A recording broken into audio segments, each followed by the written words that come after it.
What is up, Scrub fam? I'm I'm back with another video. This one is kind of important. It's kind of the coolest thing that's happened in a while. It shows Bandai's growth as a design team as well as a company looking to help not only their player base but also make their jobs easier, as well as showing that they recognize issues that they've created, even though they may have not admitted that in what they wrote, which is fair. You don't ever want to admit that you're wrong, but I get it. I truly appreciate them taking the time to write their stance about Mecha Frieza and their reasonings behind it and the reasonings why they made the specific change that they did. And before I get started, let me give a shout out to Bearded Collectibles, Alec Pastrana, best shop owner on the planet, best sponsor in the entire world. He's incredibly helpful to me, amazing representative of the community itself, great admin on the Facebook page, and just a super busy guy. I mean, he's got his full-time job. He has a shop that he runs as well. He just got a new location. I mean, he shipped out orders like a madman for this past set, and I know he's getting ready to gear up again for the next sets coming out. So make sure you guys put your orders in for Tournament of Power, the draft boxes, set 4, set 5, all the product coming down the pipeline, and we'll go from there. So otherwise, let's go ahead and talk about this change. All right, so the change. Frieza, the front side, during your opponent's turn, all the same text, and at the end of it, if you use this skill to add a card in your life to your hand, negate this skill for the duration of the turn. So what this means is that you can use this during your opponent's turn, but only once during their turn. So what this does is, of course, they try and limit you from being able to awaken turn 1 or turn 2 if your opponent tries to do multiple things, and it just kind of slows the leader down. The backside is just only during your opponent's turn with no other changes. So why is this a good decision? It rids of an archetype that compressed the game with incredibly powerful plays that most, if not all, decks could not defend against. I know this isn't something that Bandai alluded to specifically, but this is the major problem that I had with the game itself, was the fact that it took a game that should be, a lot of these plays shouldn't be happening until turn 4, 5, 6, and beyond, and it compressed it within the first 1 through 3 turns of the game. It was able to execute its game plan incredibly fast, and then in order to create a game state that most people couldn't deal with. I mean, it's really hard to stare down your opponent who only has 2 energy open and they have 4 to 5 bodies on the field already. It's really hard to deal with that. It's hard to deal with the fact that your opponent has Shigesh and Kid Goku, or Shigesh and Kale on their second turn of the game, so anything you play is kind of null and void. It's hard to defend against that unless you're playing something that's very similar, or you're playing a strategy or a deck that is basically doing similar powerful things, and it's really hard to play a leader that matches that style, and it's really hard to beat that type of deck unless you're playing a deck that's 100% geared towards that, which isn't healthy. Formats, you should have best decks in the format, we know that, and it's okay to have decks that you have to tech against and be prepared for, but the issue is when you start trying to go into deck building and you can't build decks because you immediately have to ask yourself the question, can this keep up with Mecha? And if the answer is no, then you just have to throw it in the garbage. And so that's what leads us down to, essentially, you have 3 leaders right now that are highly competitive. I'd say you have a lot of leaders that can be played in this format and can win games or steal games off of Mecha Frieza, but there's 3 leaders that are highly competitive, and that's Mecha Frieza, SS3 Goku, and Mass Saiyan, because all 3 of those leaders do things powerful fast. SS3 Goku gets to start off with more energy, so it gets access to mid-game plays faster. Bionic Strike Mecha Frieza, we already know that. It has free energy, draws a ton of cards, does things incredibly fast, gets Shigesh into anything you want, and creates an incredibly powerful board. And then Mass Saiyan does things because it's milling on the front side and the back side, equates to free energy. A lot of people don't make that equation or think about it that way, but that's what it is. Whenever you mill 3 off the top of your deck, not only do you get the trigger for your 5k plus crit, like that's the icing on the cake, right? That's the icing on the cake. But then the cherry on top is it's extra energy, because you can overwhelm, play a time patrol trunk. So you just got an extra thing for free that you didn't have to spend any energy on. You just had to mill 3. And so those are your 3 leaders that are the most competitive. And anything outside those 3 leaders is a stretch. Like, not all of them can compete on that access. So that's why this is a good decision, right? And a lot of people are going to go, oh, well, doesn't SS3 and Mass Saiyan just become the best deck? No, because those decks could be beat by things that already exist, by decks that are already out there. I mean, you still have androids and Cell Chain. You still have Trunks Leader who can be aggressive. You still have Vegeta who's highly aggressive. Like, you have a lot of decks that can keep them in check. But as of right now, none of those decks are playable because of the presence of Mecha Frieza, right? And the next part is, this is another part that was important to them that they mentioned, but this was also my point as well, is rids of future design issues around the creation of extra cards that were played during your main phase. So this is the biggest problem with Mecha Frieza, was the fact that you could play stuff for free that gave you a huge benefit on your turn, or you could reduce the cost of highly impactful cards. So say, let's take Grand Torch Spaceship. You're playing it for 1 energy. You're drawing a card, and then you're looking at the top 7 and playing something that costs 3 or less to play. March of the Great Apes, you're playing it for 3 or even 2 if you objectioned on turn 1, and then you were then playing 2 apes, drawing more cards, creating a board state that's hard to deal with. And then, of course, you had Encouraging Presence Monaka, which is a draw 2. You had Planet Vegeta, which Planet Vegeta, honestly, is the #1 offender. Like, because that card it's incredible on its own. Like, it's good on its own. But if you're playing it for free, it's way better because it replaces itself. So it ends up being, oh, I'll play a planet, I'll draw a card, and then I'll tutor, I'll demonic tutor any Saiyan in my deck, because pretty much all Saiyans are going to cost 4 or less, and all of them are great. So Planet Vegeta was a huge problem.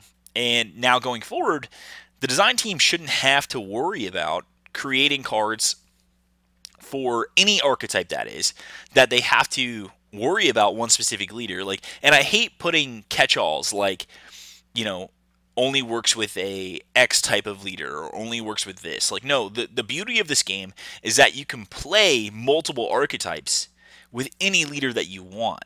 It allows for creativity. It was the same reason why the Score and Panini Dragon Ball Z games were so successful, was you could take any character you wanted and you could play it in any archetype. I mean, as long as, of course, you had heritage restrictions and things like that, but you could do that. So if I wanted to play Goku, I could play Goku in whatever color I wanted. I could play him with different cards, different archetypes. I could play Control. I could play Aggro, Mid-Range, and you could just take so many different cards and slot it in. So you could play a leader or an MP in that game, and then switch out a bunch of cards, and you could make the deck completely different from the person who's sitting across from you.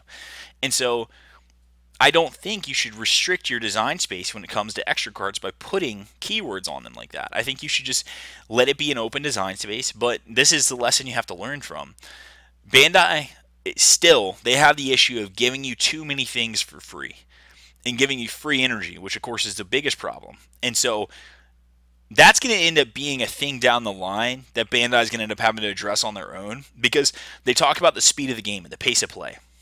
Well, the pace of play gets raised when you start giving people free resources, when you start giving them free energy, because now they're playing stuff that they shouldn't be able to play yet. And so that's why leaders like even SS3 Goku, it's not broken. I don't think it's broken at all. But I do think starting at 2 energy versus starting at 1 is it's exponentially better, because everything you want to do, you're doing it faster. And yeah, you have the drawback of only being able to get the 6 energy, but that's all you need. And when you can tap all 6 and then untap 3, you have virtually 9 energy that you have access to every turn. So you can play a tap-out control deck, you can play an aggro deck, mid-range deck, whatever you want.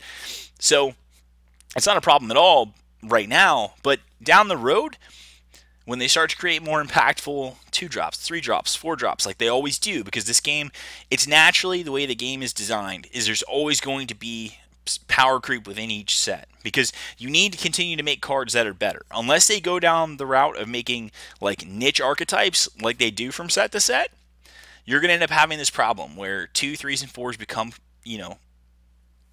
astronomical. You have so many of them that you're going to have ones that are way better than the others, and you're going to play them. And so any single time you have any leader or any ability that allows you to get free or extra energy, that's going to end up being a huge boon. And that'll end up being probably the next thing that Bandai is going to have to tackle, is how their design philosophy changes around giving people extra energy for free. So that'll be the thing that we probably have to address next with them. Not necessarily, of course, like I said, not SS3 Goku. It's not a problem. We don't need to ban it. But I'm just saying, going forward, we need to look at the way Bandai uses free energy and how they just slap it on things. Because let's take the example of Goku Black, the Goku Black leader. Goku Black leader is a great example of free energy or getting extra energy because it expires. Like it goes away. Being able to take it's probably my favorite design leader in the game because it's so balanced yet does everything you want, right? Because you have to be at 2 blue, so you have the restriction on your energy color, like your colors. So your turn 1, turn 2, you have to play double blue. So you can have access to it on turn 3. But then on your turn 3, you take 1 from your life, put it in the energy area. So it helps you get closer to awakening. And it fits into the theme with the awaken side where it gets double strike when it's at 2 or less life. And of course, it gives you the energy for the turn. So it gives you that free ramp, but it's only for that turn. So I think that's a really good design. And I think we need to continue to go places like that as opposed to the opposite of just giving you energy for free or having a leader that just gets things for free. So that's the issue that Bandai want to address was future-proofing their design space when it comes around extra cards, which I think is great, and I'm glad they did that. They addressed that with this change, and this is huge. So the change, of course, that happened was, of course, the major one is only during your opponent's turn. And so a lot of people are thinking that this leader is bad now, right? They think that this leader has no place in the metagame, and it doesn't belong. But to me, that's incredibly ignorant because anytime you have a leader that can play any defensive card it wants for free, you can never be safe. So Frieza now becomes a tap out mid-range, tap out control, tap out aggro. Like every single turn, it can use all of its energy and it gets to play defensively, which I think the problem with the Mecha Frieza decks before was so many of the cards were used offensively that Mecha Frieza's defensive package ended up being pretty lackluster. And that's how Bandai says that it got to the 80% win rate with the decks they posted, which, oh, Bandai, you guys are adorable. That's way too cute, especially the Pan deck with no topos. That was cute. But you have that thing where now when you build your Mecha Frieza deck, I posted a sample list and on this page, you can see it here. But so you get to play Bloodlust, you get to play Crusher Ball, you get to play Beans now. I mean, you already play Beans, but you play them. You play 3 Nimbus, you play Coercions. Like you can play so many cards defensively that now I'm incentivized as the Mecha player. Tap out on my turn, my opponent's turn, they can play whatever they want. I can answer it if I want to. So let's say they play a 1-drop Kind Saiyan. Okay, I'll Crusher Ball. It comes into play tapped. My turn, so I'll take a life. I'll swing into your Kind Saiyan. Cool. Value. I gave you no cards. I killed your thing that you can't evolve into, and I took a life to hand. Right? Let's go. And then of course, not only that, but now you get to play those self-awakening cards, and they're not a detriment to you. So in the list I have No Opening Son Goku. I have Unstoppable Ambition Super Saiyan Caulifla. Like I get to get the full value out of those cards. And the thing is No Opening Son Goku was already an incredible card. And people were playing it not even on color because it was so good. Like, they weren't even getting the best part about the card, which was the undercosted body that comes into play. Like, they were just getting the life. But now, if you're playing Mecha Frieza, I get the body, right? The 15k body for 1 energy, and I get to take the life. So that's a huge boon. Like you get full value out of that card. So your opponent's never going to camp you as Mecha Frieza. It's not possible. You never have to worry about that. And if your opponent wants to rush you down, that's fine, right? Like you plan, like if they want to give you cards, you plan for that anyway. It's no big deal. If you're playing against Mass Saiyan, guess what? You can tap out. You can negate on your turn for free. You can pop up an energy. You're good to go. But people that are thinking that the leader is dead now are you're sadly mistaken. The leader's not dead. The leader changes. The deck archetype changes. And that's one of the best things about this change is it opens up deck building, right? It opens up a brand new archetype. People don't look at it that way, right? They think about, oh, you killed my darling. You know, my baby's gone. You know, Mecha Frieza, the only reason why I was winning tournaments is completely erased. Like, how am I going to compete, right? No, like, now you get to adapt, and now you get to change your playstyle. Now you get to play a leader who can be defensive while at the same time tapping all their energy on their turn. Like, don't look at this in such a negative light. Like, you have to start looking at the positives. I'd say the one thing about the list that I have posted that people aren't going to like is like I play no Planet Vegetas. You know why? Because spending one on Planet Vegeta, I mean, it's still good, but it's way worse than spending 0 and drawing a card. Like, I can still see playing it to search your unwavering solidarity Shigesh, but the problem is now is it's not going to awaken you. So if you play it, you tap out for it, you may never get to play your Shigesh anyway. Like, it's going to take you a while to do that. So you have to play the deck almost like a normal deck, and you can't really afford to play Planet Vegeta because you need those slots on your extra cards so you can make sure that you can awaken early. But of course, you guys can play with the ratios, you guys can test it out, figure it out, and go from there. But it's not. Mecha Frieza is not dead. That's the main point I want to hit home is Mecha Frieza is not dead. In fact, he's just getting started with his new life, and you guys should be prepared for that. So what will the format look like? You're about to get into probably one of the most exciting formats, right? One of the most engaging formats, because we're almost like starting over again. We're starting at 0. Me and a few people like Pat O'Neill, not so much. We're not starting over because, we were mentally preparing for a world without Mecha entirely, right? We were preparing for it because this is a conversation we had a lot, was just, what's going to happen, and we knew that just the way the game was going, that it was eventually going to get, something was going to happen to it. So I've been testing a lot of decks that are going to be able to be played once this happens. And I'd say the biggest thing that you'll see here is that a lot of blue leaders get better, right? A lot of blue leaders open. Like, you can play a lot of blue leaders now and be highly competitive. Yellow leaders, same thing. The amount of yellow leaders that are playable now, because they don't just have, like, Mecha Frieza is easily, like, the best leader in the color. Like, you can now play other leaders in the color and still get the results you want. Like, for instance, Captain Ginyu. I've been playing green yellow Captain Ginyu like a madman because like I said, I had a feeling that a change was coming, and so it's a great deck. It can awaken on turn 2 because you can rip with your life, right? You can play a no openings, and then you can play a Caulifla, right?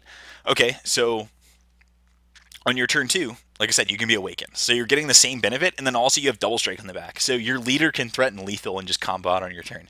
So that deck is still gas, right? Bardock. Bardock leader is incredibly good. Bardock leader draws a ton of cards. And a lot of people, like I said, they underrate the untapping 2 when you awaken. Untapping 2 when you awaken and having access to Shigesh and Bardock is incredibly strong. And same thing, you get to play no openings. You can play you can basically play green yellow Bardock, which that deck is really good already.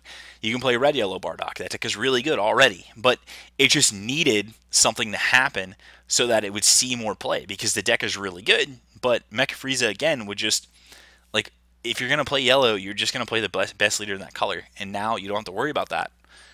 Like, Bionic Strike Mecha Frieza is still really good. Still tier 1, tier 1.5. No doubt about it. But Ginyu, Bardock, all step up because of that change. Galactic Emperor Frieza has always been an underrated leader. Still great. Golden Frieza. Honestly, Golden Frieza is still probably the weakest because I think he's just too slow. And you have to play the 16 to 18 card engine to make sure he goes, right? But you do get to play no opening, so you can awaken faster, so you don't have to put so much emphasis on that package. But I still think it's the slowest. And then Kid Goku. Kid Goku, amazing. Kid Goku in blue yellow, green yellow, red yellow. Kid Goku is just strong, right? So, Kid Goku, great as well. So, if you just look at yellow alone, the entirety of that color pretty much opens up leader-wise. Green, Android 17, Cell, Broly. Broly gets a huge boost because before, the veggies package was designed for him. Specifically designed for him, right? But, and Mecha just did it better.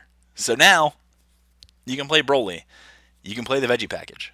And it's a really good deck. Like, people were playing Mono Green Broly before the set dropped, and it was still really good, right? Android 13. The leader is probably, it does have a gimmick, but it's better now. Because it's going to see a longer game. I'm not saying it's a tier 1 deck at all, but I'm saying it can see play now because the games will go longer, which is important. And so that's a big thing. Android 17 and Cell, of course, have access to Cell Chain, and of course, they benefit because games go longer, right? The only thing is about Cell is that barrier he has a hard time with, but Cell is great in a meta with veggies in it, or the veggie package, because he can just pop anything he wants. So those leaders are all really good now. Like they all get a huge boost. Blue is the other color that kind of blew up with the change. Blue was also really held back because blue was just kind of, you only had Zamasu and SS3 Goku, but now you have Zamasu, who Zamasu with Fu and Joyful Strike. You guys can be on the lookout, like, because that immediately moves up slots in ranking, because the deck itself was already beating a lot of the fair decks in the game. But now, since it doesn't have to worry about an unfair game state created within the first 2 turns of the game that it couldn't come back from, the deck is even more dangerous because its odds of living until the late game are even higher. SS3 Goku, still great. I don't need to say much about it. Vegeta, Terrascythe Vegeta, deck was really good. Had a problem with Mecha Apes, though, because it couldn't get through them blockers. But the deck now, way better. Soul Striker, I still think it's too slow. It's good. It's playable. Still think it's too slow. But now, it's not completely blown out by Mecha. So it exists. Trunks, his leader was already good, but just got better, of course, because like I said, Mecha's gone. And then Goku Black, any leader that gives you free energy is good. Goku Black does it, so it's playable. Red, Pan. Pan was already great. It's even better now.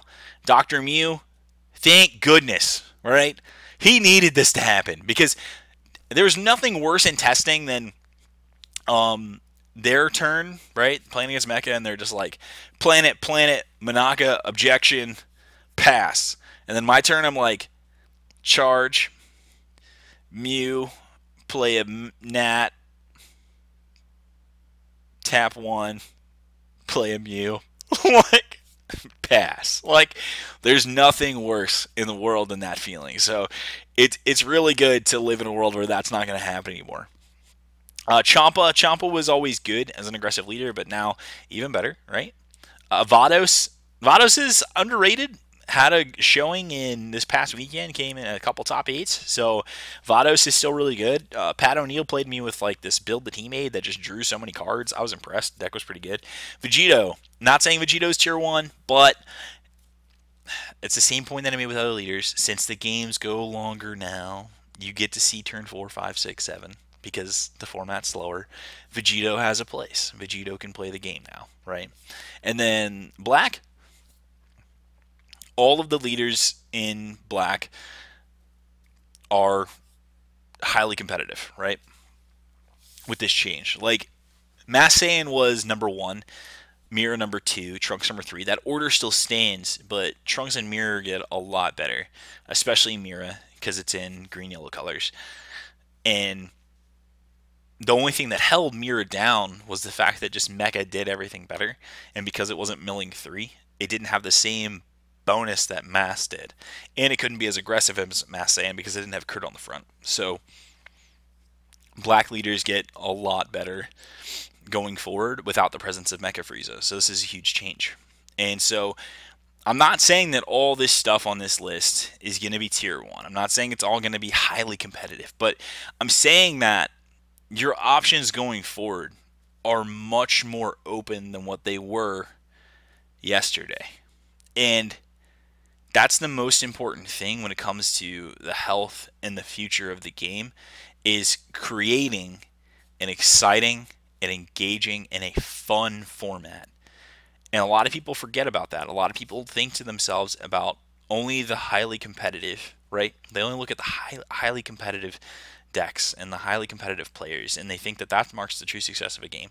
That's not true. The majority of the player base, a large majority, they play this game because they want to have fun. And when you have a format to which a person goes to their locals and they can't have fun, that's a problem. So now, if you look at all these decks that are more playable, that are more viable, you have a format that's going to be fun. And like I said, a lot of people, large majority of the player base gets to start fresh, right? They get to start building new decks, be more creative. Content's going to ramp up again. I know mine is, because I've been so focused on getting ready for San Jose and only playing Mecha Frieza decks, right? Mecha Frieza, Massane, and SS3 that I haven't. Why would I want to create content? I'm not going to give you the same decks. I'm not going to give you similar decks to what everyone else is giving you. That's not my style. I don't do that. Like, I'm not just going to give you something that you've already seen and just change a couple card slots, because the card pool is so small that that's bound to happen at this point. Whereas week one it's different. Like week one I'll give you all of the decks that I expect to be really good, like as quickly as possible, like because I need to get the thoughts out there so you guys can start getting used to it and start playing it, and then get yourself accustomed to the format on your own and go from there.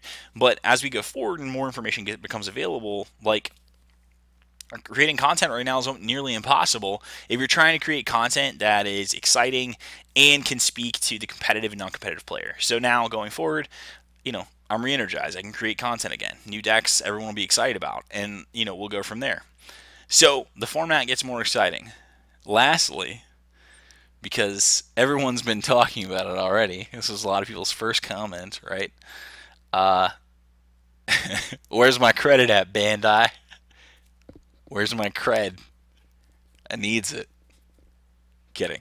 But I do have the Facebook post that I posted on March 16th, which proposed the during your opponent's turn ruling. And regardless of if Bandai listened to this specifically and they went off of the reasonings that I posted and they decided that this was the fix, regardless if that was the case or if they came to the conclusion completely on their own, like, I'm all for the fact that they listened to the community. They heard everyone talking about it. Like, they looked at the discussion and saw, some of the healthy discussions, and they kind of ignored the unhealthy ones.